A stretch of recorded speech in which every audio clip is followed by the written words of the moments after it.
শুভ সন্ধ্যা। আমি আলতাফ হোসেন, প্রাক্তন অধ্যাপক, ঢাকা বিশ্ববিদ্যালয়ের রসায়ন বিভাগের। আমরা একটা লেকচার সিরিজ শুরু করেছিলাম X-ray crystallography and solid state কেমিস্ট্রির উপরে, এবং সেই সিরিজের আজকে 12তম লেকচার। আশা করি আপনারা উপভোগ করবেন। আমরা গত লেকচার, তার মানে 11তম লেকচারে যেটা করেছিলাম, এক্স-রে সেফটি প্রিকশন সম্বন্ধে আলাপ করা শুরু করেছিলাম এবং ওই জায়গায় আমরা শেষ করেছিলাম। আজকে আবার এইটারই সূত্রপাত একটু ডিটেল বলার চেষ্টা করব যে আর্লি ডেজে যারা এক্স-রে ব্যবহার করতেন তারা এক্স-রে বার্ন হতেন, কিন্তু ওই সব সম্বন্ধে তারা অনেকদিন দেখতেন এটা হিল করছে না, মানে শুকাচ্ছে না, বিভিন্ন ধরনের প্রিকশন নিতে পারেন নাই। তো ওই যে ইন্টারমিডিয়েট ডোজ পেতেন ওনারা, ড্রাইনেস, ওভারগ্রোথ, ব্রিটলনেস, এগুলা বোনসে হতো, এবং অনেকেই এই এক্স-রে ডেঞ্জার থেকে আসতে পারেন নাই। দেখা গেল যে প্রিমেচিওরলি ওনারা পৃথিবী থেকে সরে গেলেন ক্যান্সার নিয়ে। এইটা কি হয় যখন এক্স-রে রেডিয়েশন আমরা করি? দেখেন, এই ধরনের কেমিক্যাল আয়নস, যেমন water ion, radical, hydrogen radical, hydroxyl radical, এগুলা প্রডিউস হয়, এবং এই কেমিক্যালস গুলা সেল ম্যাটেরিয়ালস আমাদের যে আছে এটাতে ডিফরমেশন কিংবা মেল ফাংশনিং করার চেষ্টা করে। তার জন্য এক্স-রে হেজার্ডটা, হেলথ হেজার্ডটা অনেক অনেক বেশি। বেশি বললেও খালি কম হবে, যে এটা আসলে মাত্রাতিরিক্ত বেশি, যাতে মৃত্যুর ঝুঁকি অনেক বেশি থাকে। এবং আমরা যদি প্রিকশন না নেই এবং কোনোভাবে যদি এক্সপোজড হয়ে যায় এক্স-রে রেডিয়েশনের মধ্যে, তাহলে দেখা যাবে যে বেশিরভাগ ক্ষেত্রে 2 জনের মধ্যে 1 জনই এই ক্যান্সারাস ইয়েতে মৃত্যুবরণ করছেন। তো এটা খুবই ইম্পর্টেন্ট যে আমরা যেন এই এক্স-রে হেলথ হেজার্ডটা ভালো করে বুঝি এবং ইয়ে করি। তো এটা আমরা আগে তো এই রকমের ইনফরমেশন ছিল না, যার জন্য আমরা এই অ্যাক্সিডেন্টাল এক্সপোজারটা খুব ভালো করে জানতাম না। আমাদের ইয়েও ছিল না, ডাটাও ছিল না হিউম্যান পপুলেশনের উপরে। তো এর জন্য দেখা যেত যে আমরা জানি না বিধায় প্রিকশন নিতে পারি। এখন আমরা এটা মোটামুটি অনেক পাবলিকেশনের মাধ্যমে আমরা জানতে পারি যে এই ডোজটা কতটুকু হ্যাজার্ডাস এবং কতটুকু আমাদের শরীর এটা বিয়ার করতে পারে আর কি। তো এটা মেজার করি আমরা ডোজ ইকুইভ্যালেন্ট দিয়ে একটা রিলেশন, H is a dose equivalent, and DQN, কিউটা হলো একটা quality factor to effectiveness of radiation for causing biological damages, আর এনটা হলো একটা modifying factor to account for the distribution of the dose in space and time. Q এবং N দুইটাই dimensionless. আমরা যদি বিটা পার্টিকলস নাকি এক্স-রে, গামা রেজ এগুলা যদি নেই, এবং কিউ গুলা যদি এদের বেলায় কিউ গুলা ইউনিট থাকে, ইউনিটি সাধারণত, আলফা পার্টিকলস কিংবা protons up to 10 million volt, there about 10 is the unit of the H. But আমরা যে ইউনিটটা ব্যবহার করি ডোজ ইকুইভ্যালেন্টের, সেটাকে আমরা সিবিআর বলি, সিবিআর। আচ্ছা, এখন যাই আমি যে কিভাবে এফেক্ট হয়, বায়োলজিক্যাল এফেক্টটা কিভাবে হয়, সেটা অনেকগুলো ফ্যাক্টরের উপর নির্ভর করে এটা। তার মানে আমি যখন রেডিয়েশন, এক্স রেডিয়েশনের মধ্যে অন্য কি সাবস্টেন্স আছে, এইটাও একটা ফ্যাক্টর। তার মানে অক্সিজেন যদি থাকে ওইখানে, তাহলে ইনক্রিজেস অ্যামাউন্ট অফ ড্যামেজ। তারপরে টাইম ডিস্ট্রিবিউশনটা যদি হয়, কিরকম টাইমে ডোজটা নিচ্ছে, একটা সিঙ্গেল ডোজ নেওয়া আর more damages than several smaller intermittent doses, ছোট ছোট ডোজ। একটা সিঙ্গেল ডোজকে ওইটা অনেক, সিঙ্গেল ডোজটা অনেক ড্যামেজ। আর এটা পপুলেশন কাদের বেশি এফেক্ট করে, যে শিশু কিংবা বৃদ্ধ লোকজন মোর এফেক্টেড হন অ্যাডাল্টের তুলনায়। আচ্ছা, তারপরে শরীরের একটা অঙ্গে, যেমন ধরেন একটা আঙ্গুলে যদি আমরা একটা ডোজ নেই, তাহলে সেটা যতটুকু ড্যামেজেবল তার চেয়ে বেশি ড্যামেজেবল হোল বডিতে যদি এটা কি ধরনের সেলকে এরাডিট করে, যেমন স্কিন সেল, সেক্স সেলস, বোন মেরু, এইগুলা মোস্ট ভালনারেবল। এবং এক্সপেরিমেন্টে দেখা গেছে অ্যানিমেল হেরিডিটারি ডিফেক্টস দেখানো যায় অ্যানিমেলের বেলায়। তো ধরে নেওয়া হয় হিউম্যান পপুলেশনের বেলায় ধরেন হেরিডিটারি ডিফেক্ট হয়ে যেতে পারে এক্স রে ডোজে যদি এক্সপোজড হয়ে থাকে, এক্স রে কিংবা শর্টার ওয়েভ লেন্থের ডোজে যদি এক্সপোজড হয়ে। আচ্ছা, বিভিন্ন দেশের বিভিন্ন মাত্রা থাকে এটা।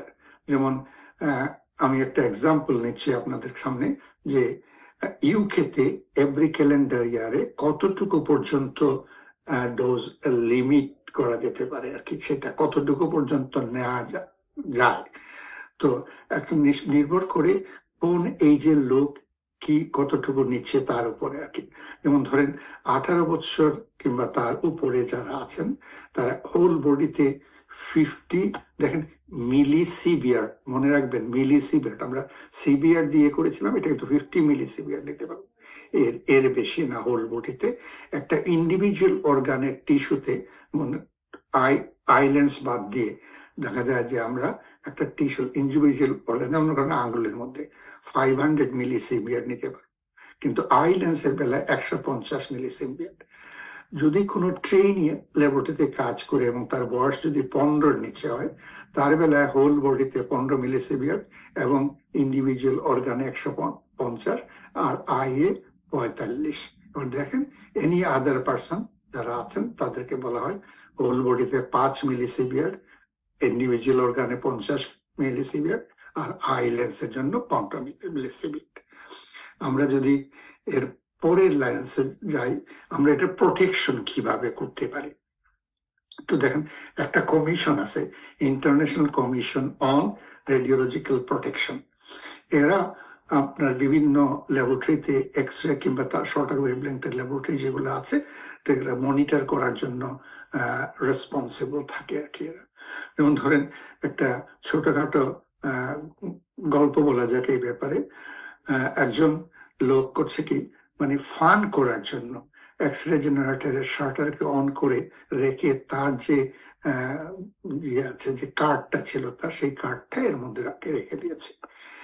তো কিছুদিন পরে পরে আপনার এই কার্ডকে আবার পাঠাতে হয় ওই international commission on radiological protection তাদের কাছে, যাতে ওই ল্যাবরেটরি কতটুকু সেফ দেখার জন্য। তো লোকটা করছে কি, এরকম করে তার কার্ডটা পাঠিয়ে দিচ্ছে।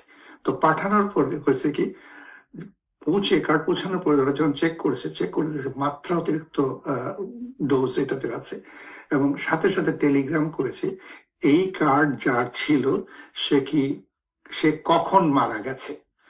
তার মানে এবার বুঝতে পারতেছেন যে কতটুকু ডেঞ্জারাস এই যে এক্স রে ল্যাবরেটরিতে কাজ করা। কিন্তু আমরা যদি করি, প্রপার প্রোটেকশন নেই, তাহলে তো ডেফিনেটলি এত ডেঞ্জারাস না, এবং আমরা করছিও তাই। কারণ এক্স রে হ্যাজার্ডাস ঠিকই, কিন্তু এটা দিয়ে আমরা অনেক অনেক কাজ করতে পারি, এবং অ্যাপ্লিকেশনটা বিভিন্ন টাইপের অ্যাপ্লিকেশন আছে।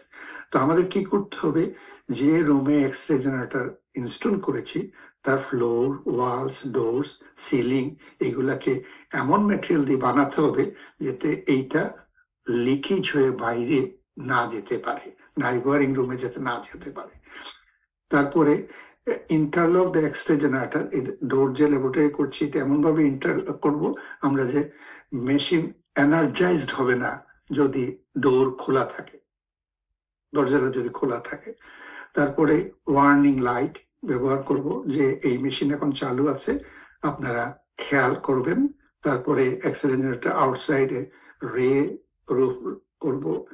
টোটালি এইরকম বিভিন্ন ধরনের প্রোটেকশন নিব আমরা, সো দ্যাট আমরা এই প্রোটেকশনের মাধ্যমে এক্স রেতে কাজ করতে পারি, এক্স রে ল্যাবে কাজ করতে পারি, এইটা যেন সবসময় আমরা খেয়াল রাখি।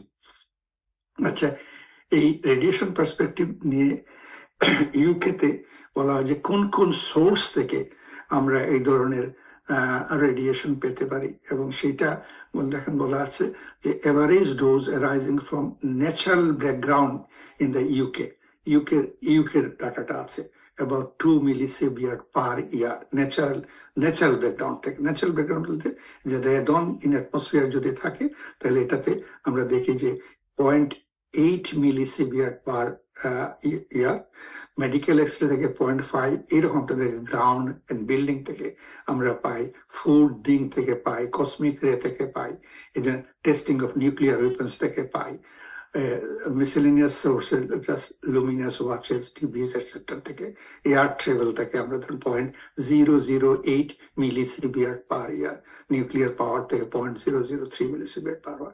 তো এইসব জিনিস আমরা কনসিডার করে একটা dose 10 severe deliver to the whole body for a few minutes proves fatal.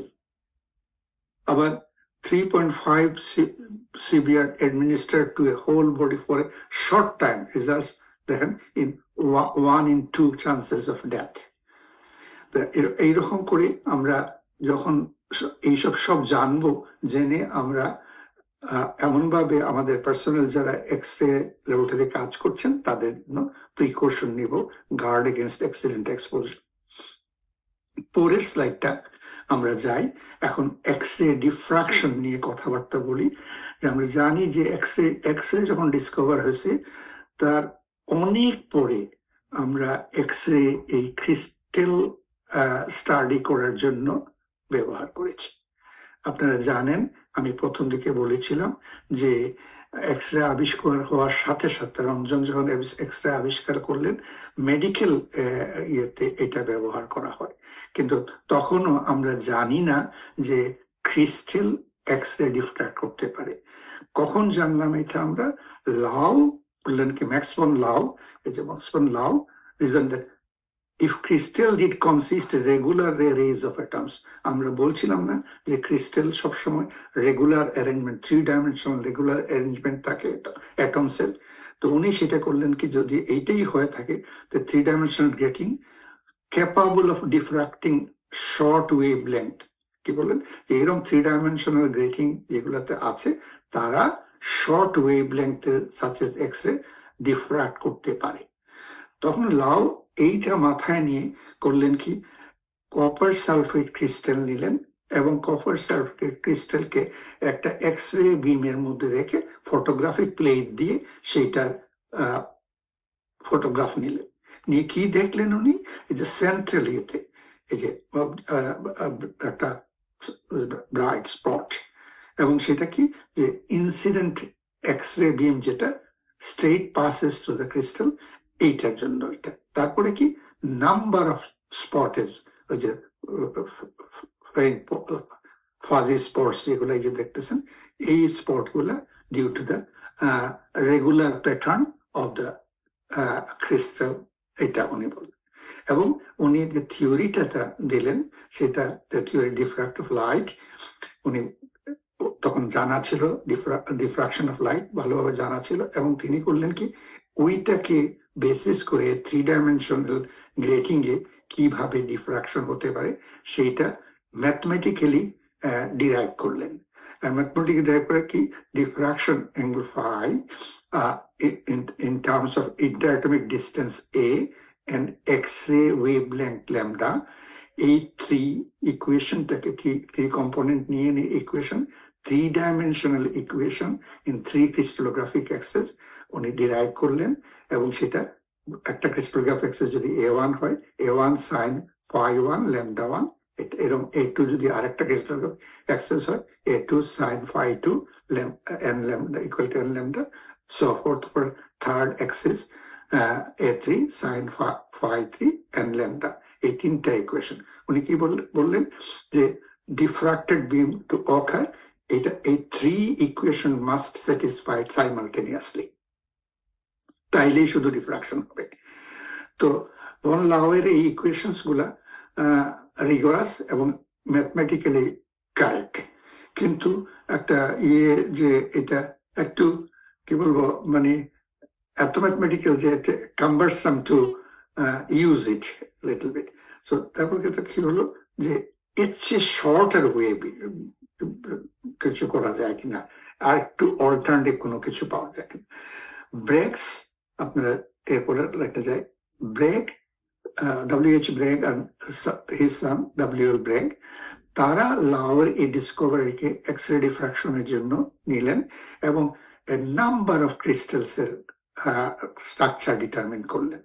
এবং তারা যেটা দেখালেন লাউরের discovery of X-ray diffraction, যে 3 ডাইমেনশনাল গ্রেটিং এর, এইটাকে আরো সিম্পল ওয়েতে অ্যাপ্রোচ করা যায়। সেই সিম্পল ওয়েতে অ্যাপ্রোচ করে ওনারা যা ইকুয়েশনটা ডেভেলপ করলেন, আমরা এটাকে ব্র্যাগস ডিফ্রাকশন ইকুয়েশন বলি। এখন এই যে ইয়ে দেখতেছেন, আমরা কি এটা পি, কিউ, আর এই 3টা প্লেন অফ অ্যাটমস নিয়েছি। Plane of atoms, P plane of atoms, Q আরেকটা প্লেন অফ অ্যাটমস, আর আরেকটা প্লেন অফ অ্যাটমস। তারপরে কি ইনসিডেন্ট এক্স রে বিম যখন আসছে, এসে এইরকম ডিফ্রাক্ট করছে, মনে করেন এ পি অ্যাটম থেকে, আবার সেম এক্স রে বিম এসে কিউ অ্যাটমের এখানে এসে ডিফ্রাক্ট করছে এইরকম। তো এই যে ইন্টারপ্লেনার ডিস্টেন্স, এটাকে ডি বলা হয়। এবং আমরা ম্যাথমেটিক্যালি দেখতে পাবো যে এই 2 ডিফ্রাক্টেড বিম যদি কনস্ট্রাকটিভ হয়, তাহলে কিন্তু আমরা ডিফ্রাকশন পাবো, আর ডিস্ট্রাকটিভ যদি হয় তাহলে আমরা কোনো ডিফ্রাকশন পাবো না। এইভাবে উনি ম্যাথমেটিক্যালি ডিরাইভ করে তারা দেখালেন যে 2D sin theta is equal to n lambda, যেটাকে আমরা ব্র্যাগ ইকুয়েশন বলি। এবং এটা অত্যন্ত মেটিকুলাসলি আমরা এক্স রে স্ট্রাকচার ডিটারমিন করার সময় ব্যবহার করি। তো ভন লাউ ইকুয়েশন এবং ব্র্যাগস ইকুয়েশন, এইসব আমরা এক্স রে ডিফ্রাকশনের ক্ষেত্রে বাই ক্রিস্টালস ব্যবহার করি। আচ্ছা, পরের স্লাইডে এখন একটা জিনিস আসছে যে আমরা দুটো ধরনের আমরা কি বলি, যে এক্স রে পাউডার ডিফ্রাকশন, আবার বলি X ray single crystal diffraction. তো এক্স রে পাউডার ডিফ্রাকশন আমরা বিভিন্ন অ্যাটমিক প্লেনের এভারেজ ইন্টেন্সিটি পাই। একটা মনে করেন HKL, একটা যে কোনো একটা নেই 100, আমরা দেখে এভারেজ ইন্টেন্সিটি পাচ্ছি। এবং সেই এভারেজ ইন্টেন্সিটি থেকে আমরা যে unit cell, lattice type, 3 dimensional crystal structure এটা ডিটারমিন করি, তখন এটা ডাইরেক্ট সেলে করি আর কি। কিন্তু আমরা দেখলাম আরেকটা কনসেপ্ট, রেসিপ্রোকাল ল্যাটিস, সেই কনসেপ্টটা খুব বেশি ব্যবহার করা হয় যখন সিঙ্গেল ক্রিস্টাল স্ট্রাকচার ডিটারমিন করি। তো ওইটাও একটা ইম্পর্টেন্ট কনসেপ্ট, যে কনসেপ্টটা আমাদের জানতে হবে two evaluate data, X ray data, specifically single crystal data. এখন আমি সেই রেসিপ্রোকাল ল্যাটিসটা সম্বন্ধে একটা বলবো, যে এটা কি করে আমাদেরকে understanding and interpreting single crystal diffraction data, আর কি হয় আমরা ব্যান্ড থিওরি অফ সলিডস যখন ব্যবহার করি, তখন কেস স্পেসটা এই রেসিপ্রোকাল ল্যাটিসের মাধ্যমে আমরা এক্সপ্লেইন করতে পারি। তো আমি তারপরেতে যাই যে আমরা এই রেসিপ্রোকাল ল্যাটিস প্লেনটা কিভাবে এটাকে আমরা এক্সপ্লেইন করব সেটা বলার জন্য, যে it is advantageous and convenient to treat diffraction in terms of reciprocal space। এবং আমরা 3টা জিনিস দেখি, যে এটা প্রথমটা দেখি how the reciprocal lattice is derived, 1 number, and its counterpart real space যেটা, সেটা কি, how different crystal system, lattice types and space symmetry elements have characteristics feature in reciprocal lattice। আরেকটা কি, diffraction is described using the reciprocal lattice। আমরা কিছু পরে দেখবো যে এখানে আমি জাস্ট রেসিপ্রোকাল ল্যাটিসটা কিভাবে হয় সেটা বলতেছি, এবং এখানে 2 ডাইমেনশনালি দেখাচ্ছি, কিন্তু আমরা পরে দেখবো যে এইটাকেই 3 ডাইমেনশনালি আমরা ব্যবহার করে রেসিপ্রোকাল ল্যাটিস পয়েন্ট করতে পারি।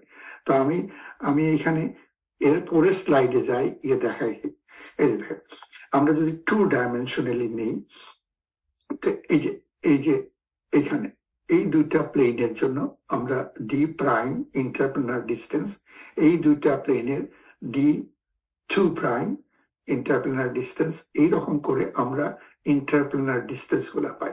আর এই যে স্পট গুলা দেখছি, এই যে একটা একটা একটা স্পট বলে দিচ্ছি, এইটা হলো reciprocal lattice points of A crystal system. আমরা পরবর্তী লেকচার যখন নেব, সেই লেকচারে আমরা যেটা করব যে আমরা যেমন কিউবিক ক্রিস্টাল সিস্টেমের reciprocal lattice in cubic crystal system, relationship between direct lattice and reciprocal lattice. Similarly, আমরা আদার যেগুলো অর্থোগোনাল না, তাদের রেসিপ্রোকাল ল্যাটিস আর ডাইরেক্ট ল্যাটিসের মানে রিলেশনশিপ দেখাবো। এবং পরের লেকচারে এটা reciprocal lattice, 3-dimensional reciprocal lattice and uses of reciprocal lattice and direct lattice নিয়ে আলোচনা করব। আপনাদের এতক্ষণ এই লেকচার শোনার জন্য অনেক অনেক ধন্যবাদ। আশা করি পরের লেকচারে আমরা এই রেসিপ্রোকাল ল্যাটিস সম্বন্ধে যে আলোচনা করব, সেটা আপনারা নিজেরা ইচ্ছা করলেও ইন্টারনেটে গিয়ে কিংবা যে কোনো বইয়ে দেখতে পারেন। আর আমি হয়তো একটু সাহায্য করব যে কিভাবে এটাকে আমরা এক্সপ্লেন করব, reciprocal lattice and direct lattice তো অলরেডি করেছি আমরা, তাই না? মৌরবার আমরা শুধু খালি একটা কথাই বারবার বলতেছিলাম আমরা যে এক্স-রে ডাটা, আমরা কিন্তু নিউট্রন ইলেকট্রন ডিফ্রাকশন দিয়েও আমরা ক্রিস্টাল স্ট্রাকচার স্টাডি করতে পারি।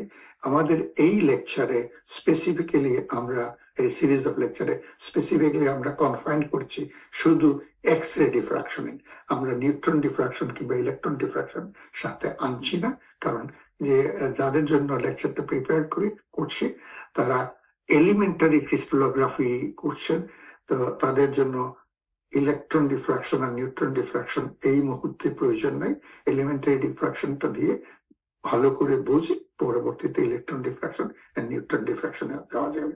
এবং আমরা জানি যে 3-dimensional স্ট্রাকচার ডিটারমিন করতে গিয়ে আমরা একটার সাথে আরেকটার অ্যাডভান্টেজ কি, ডিসঅ্যাডভান্টেজ কি, আমরা যদি x ray diffraction, neutron diffraction, electron diffraction compare করি।